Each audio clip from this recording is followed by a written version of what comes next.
Hey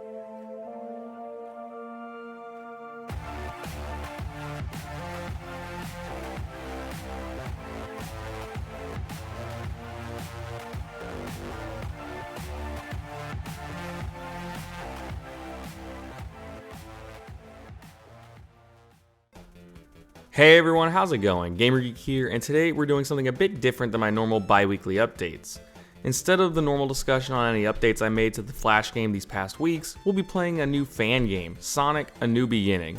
I'll be showcasing a lot of the gameplay, demonstrating some of the features, and discussing where the game project could go if people like it and want to see more of it. I also have a major announcement that'll be a pretty big game changer for the community once I get it working. More on that later in the video. Before we get started, be sure to like the video and subscribe if you haven't already. As usual, you can check out the time codes in the video description if you want to jump around. Alright, let's get into it. In case you missed my last video and didn't hear about it, Sonic: A New Beginning is my own concept for a Sonic the Hedgehog game with an open world style of gameplay. Like most fans of the Sonic franchise, I was extremely disappointed with the Sonic Frontiers announcement and subsequent gameplay releases. So I decided to make my own game. The game is a reimagined take on the classic Sonic the Hedgehog, with the gameplay and narrative being derived straight from the Sega Genesis era Sonic games. So, now that you have the backstory, let's jump into it and play Sonic: A New Beginning.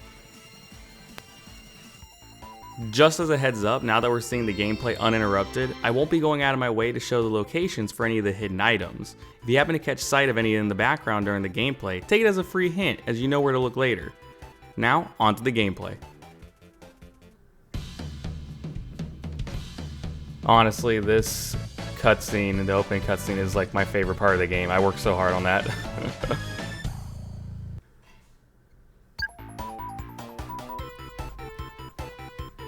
Alright, for the demonstration in this gameplay, I'm going to be using a Xbox controller plugged into my computer, but you can use keyboard and mouse as well. It is compatible with both. So there is Green Hill Zone 1-2. Right now it's locked. The game comes with an autosave feature, so it won't actually unlock until you've actually played fully through Green Hill Zone 1. Once you fully play through it and you hit the stage capsule at the end of the stage, this will unlock and it will change the thumbnail to the actual Green Hill Zone 2 thumbnail. Right now, the zone is empty. There's nothing in it other than a couple items and the end stage capsule. So you can access it. I will leave that in for the game. It will be unlocked for you, but just know that once you get in there, there won't be anything necessarily to do other than collect a few items and look around what the stage will be later on if I continue working on the game. So let's load in.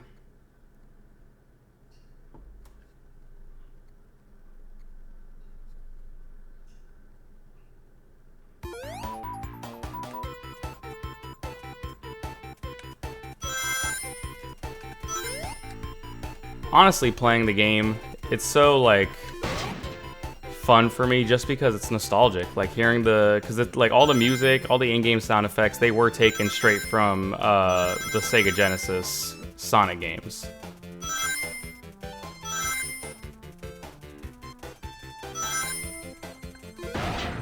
So this is honestly some of like hearing that music again is just awesome.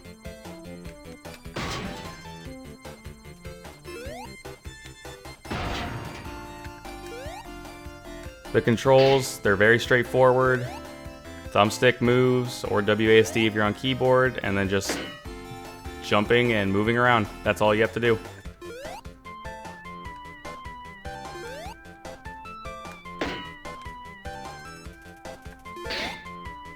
There are a few tricks that you can manage to pull off if you're aiming right. Oh, I lost some rings. You can jump off of enemies. If you time your jump right, they can launch you a little forward just like that. If you jump just as you reach the enemy, you'll make contact with them. And when you jump off an enemy, they give you a little bit of a boost off their heads when you jump on them. I'll see if I can... You see it gives you like a little bit of an upward bump when you hit them. If you hit them in just the right spot, it kind of hovers you in the air for a second. So if you hit them as you're running, you can kind of ramp off of them to launch forward a little bit, just because you use that momentum. It's a lot of fun. There are a couple things in this game, like I said, that, you know, if you have a little bit of style with how you do things, like you can definitely launch yourself in directions, or you can apply extra damage, like for the big purple egg hammers. You can, if you can time your jump right, you can kind of stand on them a little bit with that jump and do more than just one hit to them, because they do take more than one hit.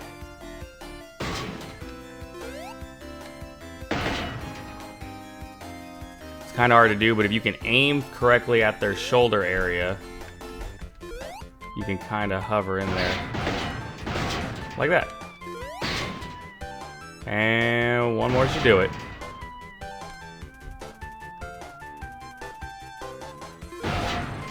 Honestly, when I was developing this game, playtesting it was so much fun, just because, like I said, it's really just bringing back memories of playing the original Sonic.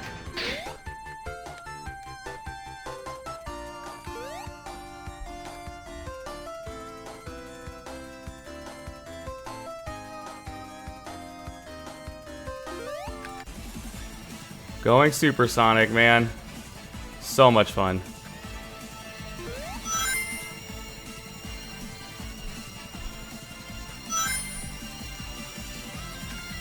Can't hurt me. I'm invincible. Woo!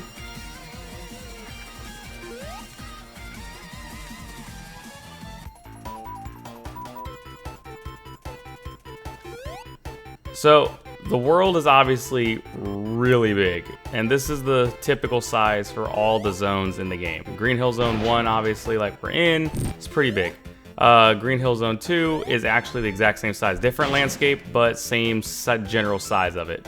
So, you're probably wondering, like, how would you find all the in-game, you know, hidden items, all the Chaos Emeralds?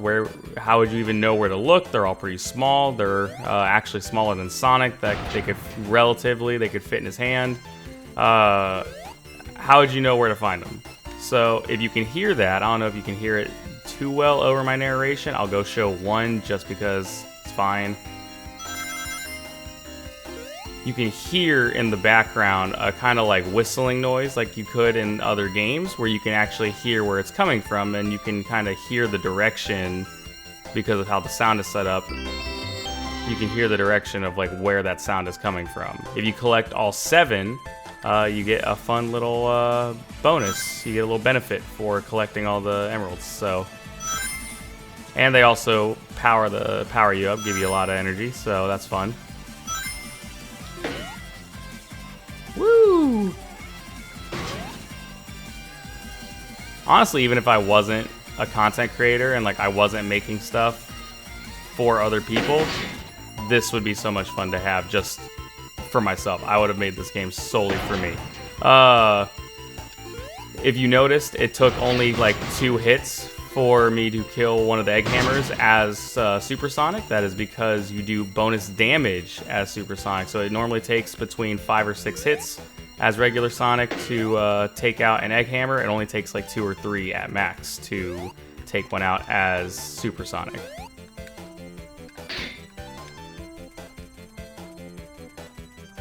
As you can see, there's plenty of enemies. The max number of enemies that can spawn on the map at any time, I believe I set it to about 200 or 300. So there's always going to be enemies running around. Oh, that was a perfect lineup for that shot, right in the shoulder area, like I was talking about. Oh, look at that! Oh, so much skill.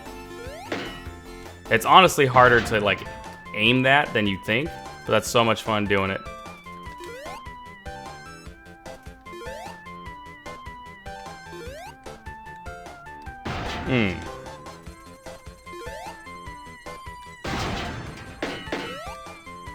Oh, almost had it. Ah! Oh, there you go.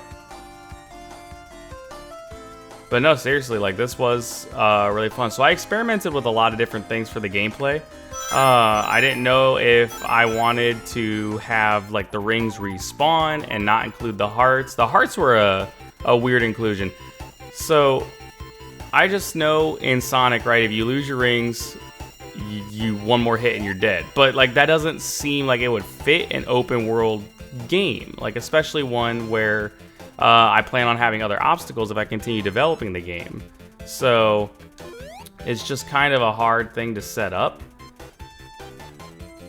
I had to find a right balance between, you know, do I just keep it with you exclusively get rings, and you know, if you lose your rings, like, because it really just limits, if you keep the original gameplay mechanics of Sonic, you basically have an open world game where 2 hits and you're dead. And that's not a good setup for an open world game. So I decided on adding in the hearts because I thought, yeah, I don't know, it kind of made more sense. Like the rings were essentially that little bit of a buffer for you. You still lose rings. I also didn't want you to lose all your rings because in this game, the max that you can carry is 999. So having that many rings spill out all at once could cause issues for your game. I didn't want anybody's computer to, you know, have a critical error just because of so many, you know, entities spawned at the same time all around you if you lost all your rings. So I have it set to a small limit. Plus, the game isn't meant to be overly challenging. It's Sonic. You're not supposed to, you know, be struggling with it the whole time. Jump in the water. Whee! Oh, that sound. Oh, that's scary. I'm out. Yeah, the game isn't supposed to be overly challenging. Oh. That's a glitch. I'll have to fix that.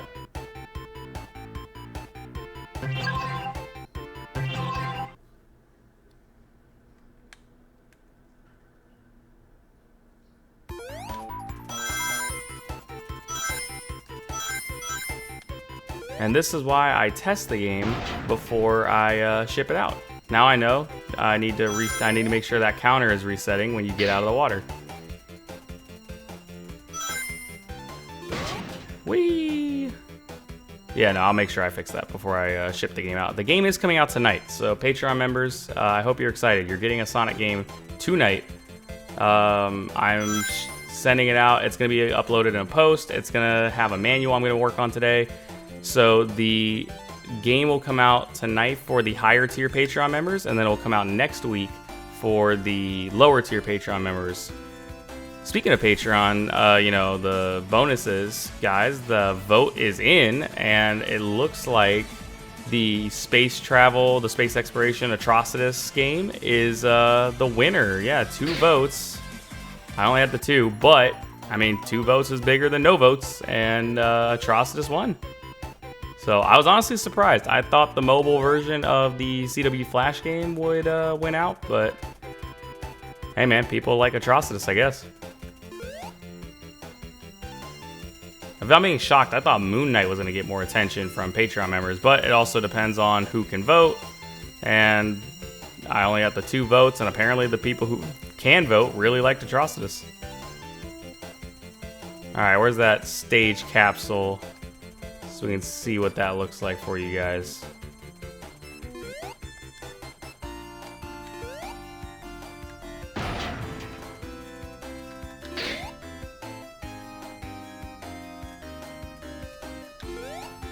I'm probably gonna get a low score.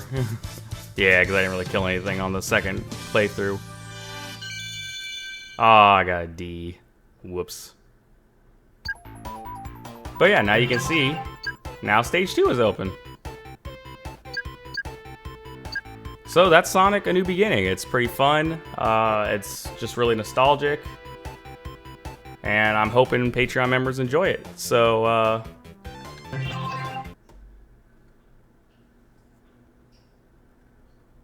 yeah, it's just a lot of fun. So something to bring up about the game changer I've been mentioning this whole episode, right, is a custom game launcher. This is something people have been requesting from me for a while now.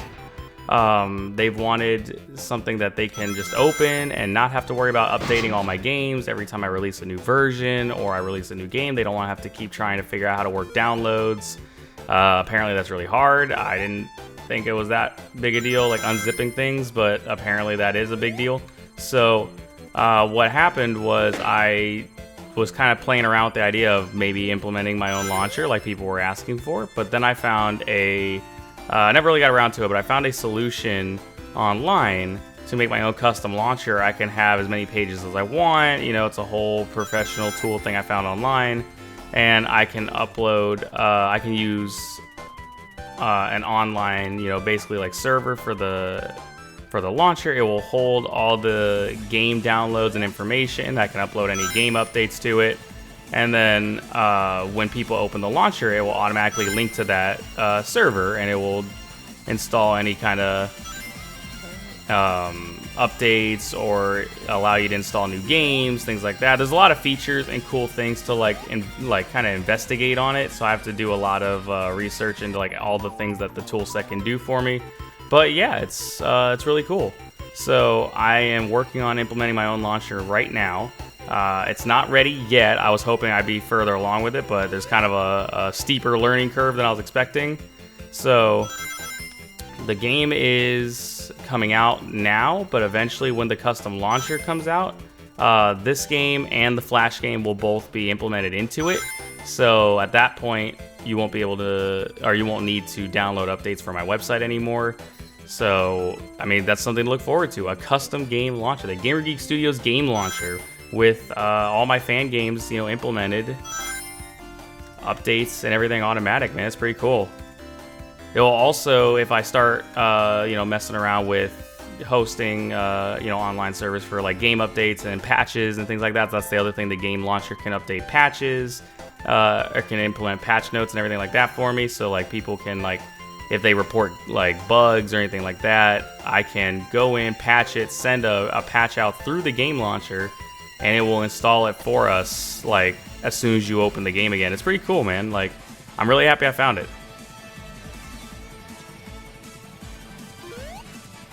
But I also want to start looking at like online multiplayer options too, because I know a lot of people were hoping that for the Flash game, and I kept saying like I wasn't going to try and do online, like, you know, server hosting and things like that for like a fan game, and like I didn't feel like it was necessary for the Flash game. But since I'm already looking into online stuff for, you know, game updates and things like that, I'm already stepping in that direction. I feel like with the game launcher, I might as well just start looking at it for my other games too. So that's something else to look forward to. I can hopefully get that working. But all in all, man, this is just, it's really exciting. All the stuff that's like coming for Gamer Geek Studios, like all the cool stuff for Patreon coming. Like you guys have Sonic coming in a little bit. You have the Atrocitus game coming up that the people voted for next month's like Patreon bonus. And, you know, just really cool stuff, man. Like, really cool time to be a part of the community. We have the custom game launcher coming with all the, you know, like the built-in like update systems and patch notes and things like that. Like, just really cool stuff. So I hope you guys are excited. I know I'm excited. I hope you guys enjoyed the gameplay that you saw today of Sonic. It's just a lot of fun. It is just a demo. It's just a, you know, a beta basically. But if you guys really liked it, even the non-Patreon members, if you enjoyed watching it, definitely let me know, and I can keep working on it and keep developing this into a full game. I really had a lot of fun working on it. I hope you guys had a lot of fun watching it. Thanks, everyone, and I'll see you guys in the next one.